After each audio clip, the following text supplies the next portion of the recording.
14 বলে 84, এবার মুড়িমুড়কির মতো বাউন্ডারি।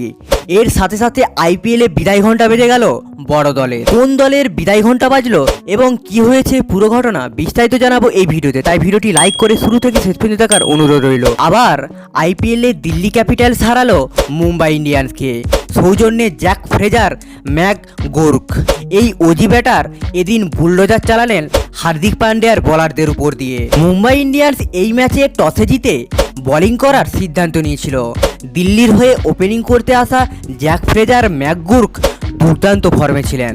27 বলে 84 রানের দুর্দান্ত ইনিংস খেলেন। দিল্লির হয়ে ওপেনিং ব্যাটিং করে দারুণ শুরু করেছিলেন ফ্রেজার ম্যাকগার্ক।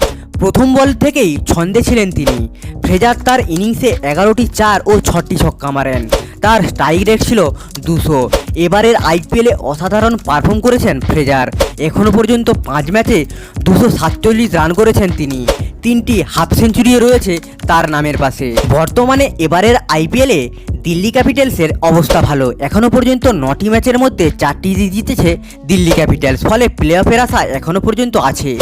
মুম্বাই ইন্ডিয়ান্সের আপাতত পয়েন্ট টেবিলে 9 রয়েছে, ফলে বোঝাই যাচ্ছে যে প্লে অফে খেলার আশা তাদের ক্রমশ ক্ষীণ হচ্ছে। আর দিল্লি এদিন 4 উইকেট হারিয়ে 257 রান করে, মুম্বাই 9 উইকেট হারিয়ে 247 রান করে। এই হারের ফলে মুম্বাই আরও কণ্ঠাসা হয়ে গেল। হার্দিক পান্ডিয়া এদিন 24 বলে 46 রানের ইনিংস খেললেন, 32 বলে 63 রান করলেন তিলক বর্মা।